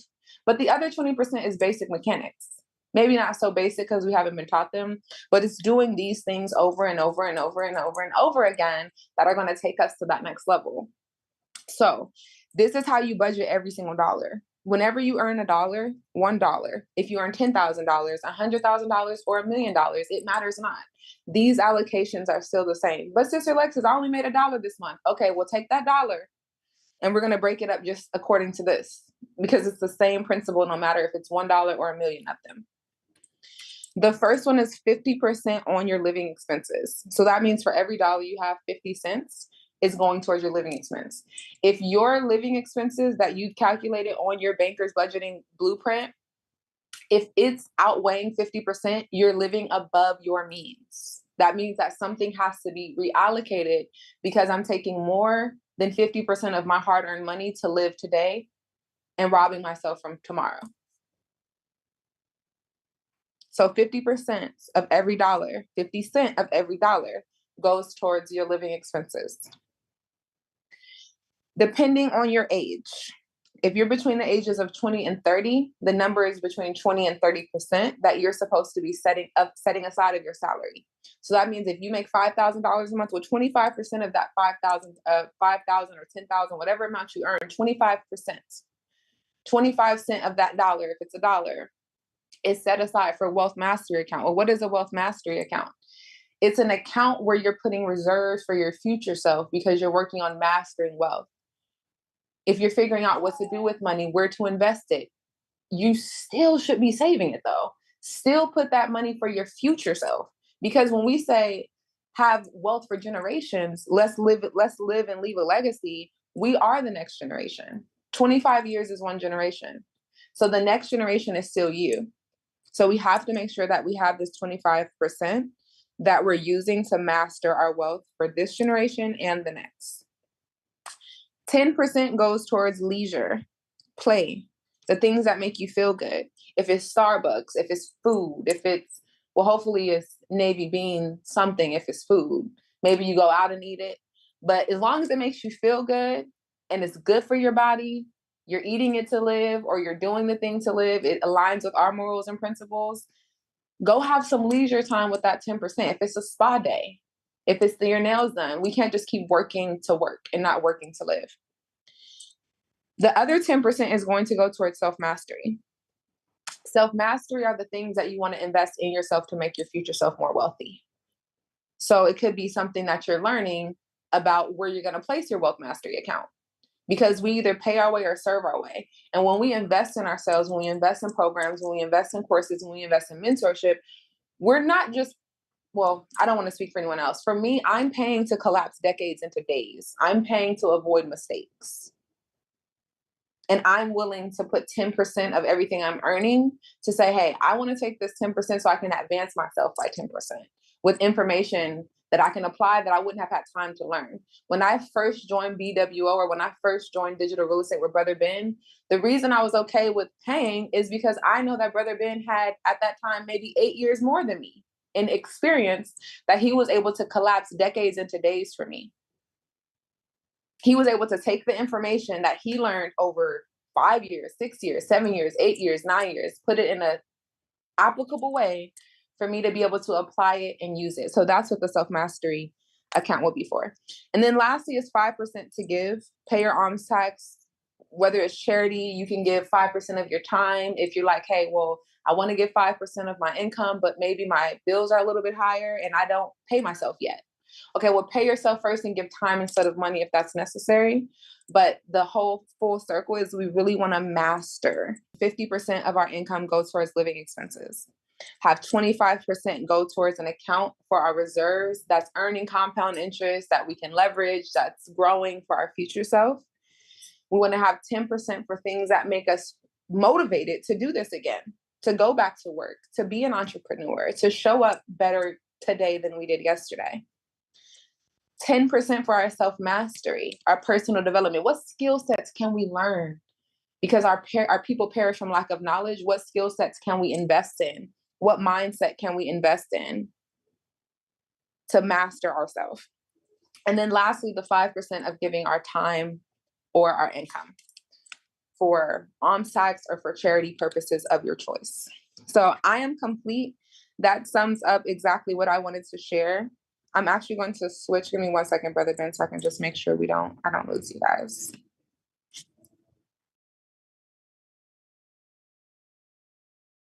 All right, and we're back. And with this, so that pretty much, go ahead. I was going to say that sums up my seminar in quite a few sentences. So I just want to recap one more time so that we have it down, right? The title of this call is How to Budget Like a Banker. The preface before we're budgeting is the top 3 wealth principles. Number 1, always pay yourself first.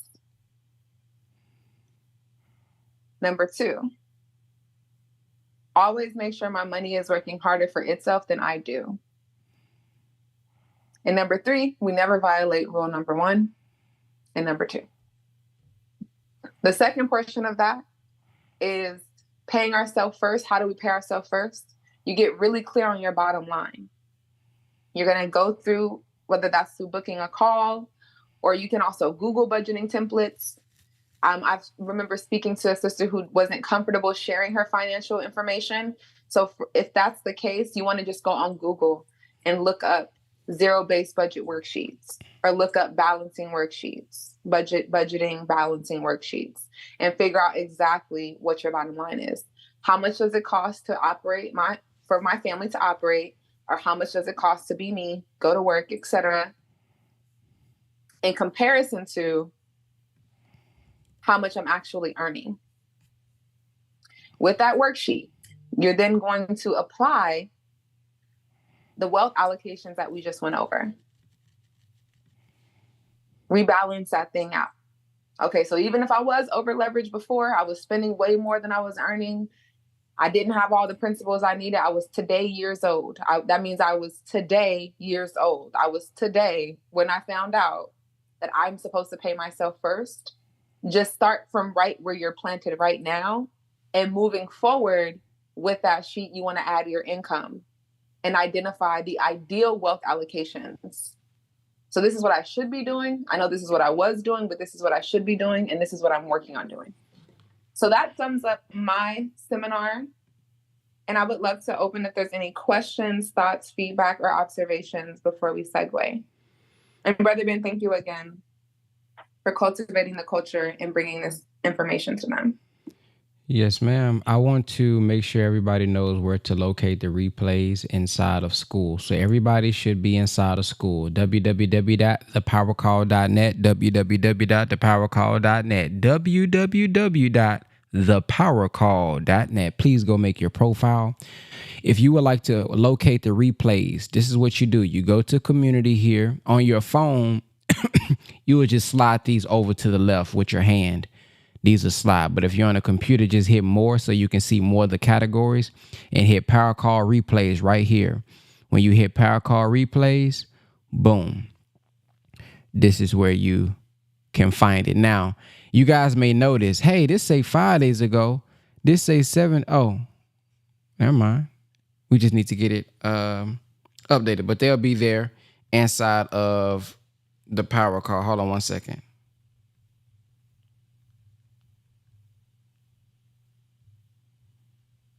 Hold on.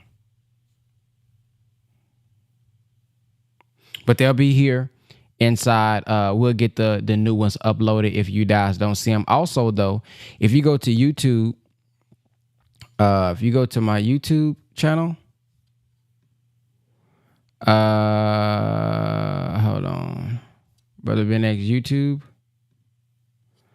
And then just go to live right here. You can always see them right here. Every power call is right here. It's live on my YouTube channel. So just make sure you hit the live section and you can see all of them here. Yeah, I'm sorry. Are you sharing a screen or something? I'm not seeing anything. Oh, wow. Yes, I actually am. Y'all don't see it? Y'all don't see my screen? Yeah, so yeah, just, I don't know what you got to do, slide over or something. But yeah, that's where everything is located.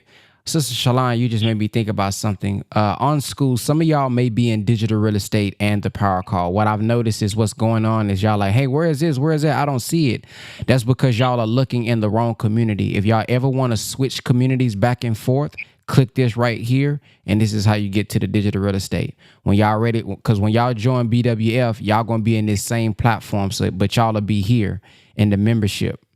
Okay, so that's how you go back and forth. So if y'all look on the calendar and you're looking for digital real estate stuff, you're not going to see it. Only digital real estate stuff is going to be under this calendar, under digital real estate. See that? So when you like, hey man, I don't see the power call, you might be in the wrong community. Just click right here, switch back to the right community, then you'll see it. Okay. All right. Any questions? Go ahead and press the number 3. Any questions? Go ahead and press the number 3. Or feedback or observations, as she said. Press the number 3. Sister Jamie, go ahead. Peace and blessings, family. One thing I wanted to say, absolutely beautiful call. Got a lot of information. I did have a comment, suggestions, and a question. I'm gonna start with the question. So, as far as the whole life, because I do have a whole life insurance policy. I have about a little bit over 150 in my whole life, and I've been paying on it for the last 2 years. How long after you get a new whole life do you have to allow it to mature before you can actually borrow off of it? I guess that would be the first question. So your question is, so you have one already and you're basically asking if you got a new one, how long it would take for you to access the cash value? Correct, because I already have one. So it really just depends on how it's structured, honestly. There's different ways to structure it where like you can access the cash value day 1 or you can access it year 1. It just really depends on what your goal is specifically and then how it's structured from that point. But we can definitely review it. I know that the Calendly link was dropped in the chat, so we can review it and just kind of look at what your options are alongside the principles of prudence, and then you'll be able to best make that decision. Okay. Yeah, because I am looking for a higher value one. I want to get at least a $200,000 one. But then the second, more so a comment, and just to go with, because everything you say, I myself, I'm a senior accountant for a city and I'm over budget. And the number one thing that I got to say that we do when it comes to budgeting money, coming to thinking about money, you have to have a different mindset. You have to know what you're working with. One thing about cities is that they look at the next 2 years before they even decide how they're going to spend their money, and we as individuals need income and start budgeting your money a year in advance. That way, if you already have a plan set up, you know what I'm saying? We have different funds. Like, okay, in this particular fund, my house fund, I'm gonna put $12,000 for the year. Anything past that, guess what? I'm not gonna touch, or I can't touch, or we have to sit down as a equal mind, and I have to get it approved before I can even touch it. If we start setting up our households like that, I guarantee you, as individuals, we will go far. That was just my comment, and I'm done. Yes, ma'am. Thank you. Very key.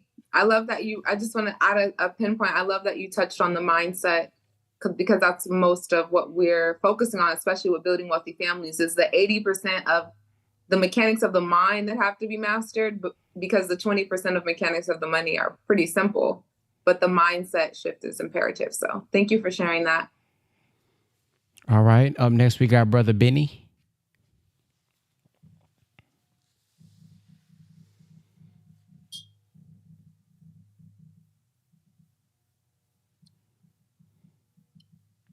Brother Benny, going once, going twice.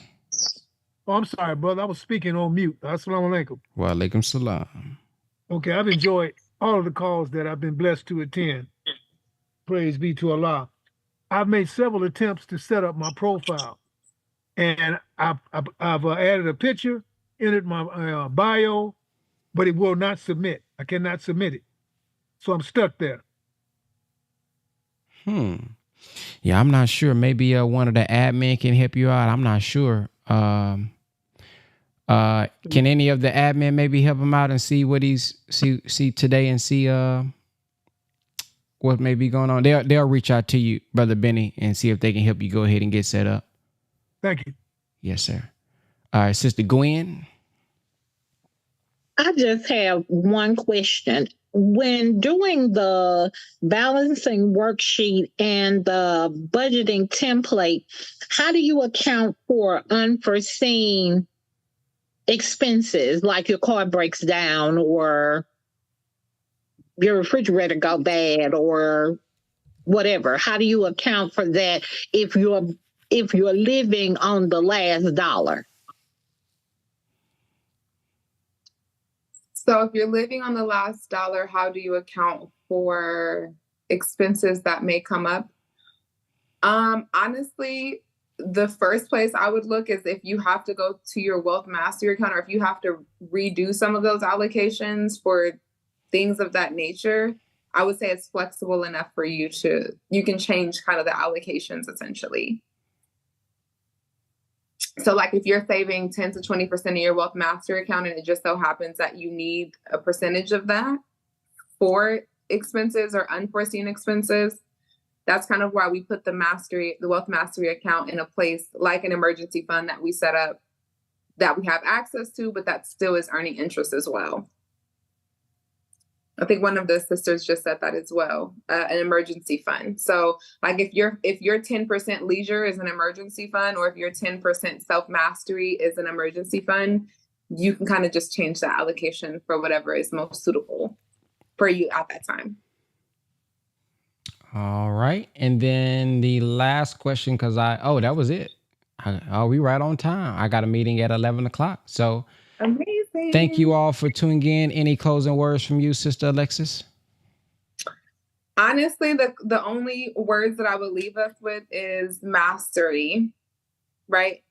Being 1% better. I commend all of you for being in alignment with your assignment and desiring to learn the language of a banker, the language of budgeting, the language of money. Have grace with self and just focus on being 1% better a day, because getting 1% better a day keeps poverty and an average mentality away. So those are my last words. All right. And just to reiterate and summarize. Brother Ben, before we segue, do you mind sharing one of your key takeaways? Because I really enjoy hearing your key takeaways as well. Just one. I think for me, one of my key of the fact that we're lending our money to the bank. That we are bankers still. That stood out for me again. That keep hitting me, that we're already engaged in it. And I'm kind of like on this journey to where, and I was telling them last week as we was reading the Banker's Code, when we was talking about loan to value and this and that, and I was like, whether we realize it or not, we're in this equation. So us like not knowing this stuff, some of us already got mortgages, we already got car notes, we already got this, we already got that. So it's like, you're already in it. So we should learn it to make sure that we're on the right side of it and we understand the game. And so with this, when you point out that, hey, we're already lenders, like this is not, hey, become a lender. You're teaching us how to be a better lender. You're teaching us how to do it properly and really make enough money that keeps up with the rate of inflation. It's not that we're not lenders already. When we lend our money to the bank, what are they doing with it? And so when you talked about, taking that, cash value life insurance out, then lending it out and all that. So just the fact that these concepts, it really shows that we are destroyed from a lack of knowledge. Many of us have had 10,000, 20,000, 50,000, maybe even 5,000, but many people are much more further than us. And it's just because they knew something that we didn't know. So now we are learning better ways to do what we may already have. Some of y'all may already have $100,000 saved up. Some of y'all may already have $10,000, $20,000 saved up, but you just don't know what to do with it. And if we don't know what to do with it, this money is currency, so it's gonna flow. It's gonna flow somewhere. It's fiat money and it's losing value every day, so it's not valuable if it's just sitting in your pocket all day. Just to say that you have it, so you're gonna put it somewhere. So you're teaching us, okay, this is where to put it. This is how you can keep it flowing back into your pocket at a good velocity, so you can get that arbitrage. Oh, I'm bringing them words out now. Come on, Brother Ben. Come on, Brother Ben. So yeah, that's what I got. Well, it has been a privilege and a pleasure. I'm looking forward to our next Wealth Wednesday. I believe we'll be covering chapter 6 and 7. Well, let me say this. Okay. By the next Wealth Wednesday, if I'm looking at my calculator correctly here, if I'm looking at my calculator correctly, I'm just going to give y'all a little hint. Some of y'all should already have deeper access to Sister Alexis by the 22nd. So I'll let y'all ponder on what y'all think that means. But some of y'all will already have exclusive access and a deeper access with not just Sister Alexis, but a few others as well. So y'all just stay tuned now. But I'll see you guys next in 24 hours. I'm about to say next week. I'll see you guys tomorrow, 6 a.m. Central Time, God willing. If anything changes, please make sure that you check out your school Power Call community for the time. But I'm pretty sure it will be 6 a.m. Thank y'all for listening, and I'll see you guys tomorrow. Assalamu alaikum, and have a black-tastic day. Peace. Wa alaikum salam. Blessings.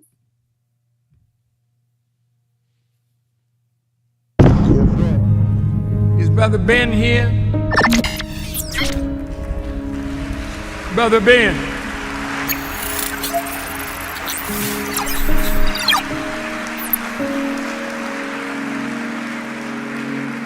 Now, Ben got a heck of a program. A lot of people listening to Brother Ben. And Ben tells them about the minister.